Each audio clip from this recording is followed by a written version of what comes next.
বিসমিল্লাহির রহমানির রহিম ওয়ালা আন্নাহুম ইযলামু আনফুসাহুম জাউকা ফাস্তাগফিরুল্লাহ ওয়াস্তাগফারা লাহুমুর রাসূল লাওয়াজাদুল্লাহ তাওয়াবার রহিমা। আল্লাহ রাব্বুল আলামিন পাক কোরআন শরীফে ইরশাদ করছেন, বান্দারা তোমরা যদি কঠিন গুনাহে লিপ্ত হয়ে যাও যে কোনো কালে যে কোনো শতাব্দীতে কিয়ামতের আগ পর্যন্ত, মানুষ যদি আত্মার সহিত জুলুম করে, ব্যভিচার করে, ওয়ালা আন্নাহুম ইযলামু আনফুসাহুম, আল্লাহ পাক বলছেন তোমরা যে গুনাহগার হয়ে যাও আল্লাহর দরবার তওবা করো। কোথায়? আল্লাহর দরবার তওবা করো। জাউকা ফাস্তাগফিরুল্লাহ, এইখানে যে কন্ডিশন দেওয়া হয়েছে সেখানে আল্লাহ পাক বলছেন তোমরা আমার নবীর কাছে যাও। সুবহানাল্লাহ।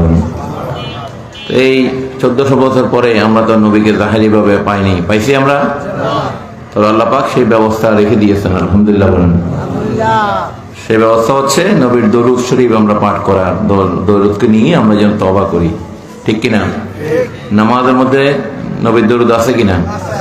প্রত্যেকটা ইবাদতে কোরআনের প্রতিটা পাতায় আমার নবীর জিকির আছে, যিনি সাহেবে কোরআন। সুবহানাল্লাহ বলেন। যিনি সাহেবে কোরআন,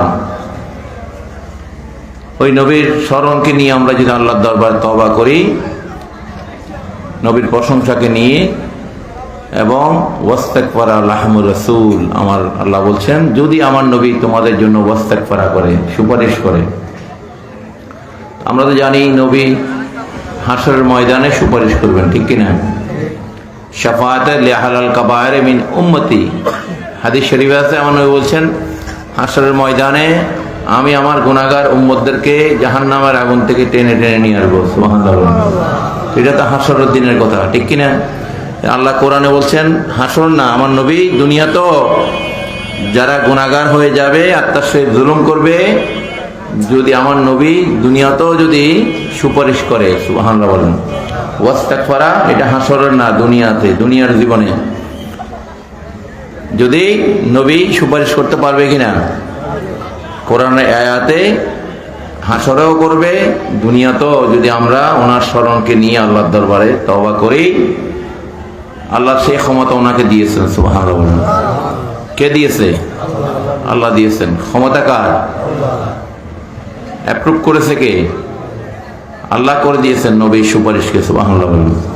ওয়াস্তাগফারা লাহুমুর রাসূল লাওয়াজাদুল্লাহ তাওয়াবার রহিমা, আমার আল্লাহ বলেন যদি আমার নবী তোমাদের জন্য রিকমেন্ড করে, সুপারিশ করে, আমি আল্লাহ তাদের তওবা কবুল করে নেব। সুবহানাল্লাহ।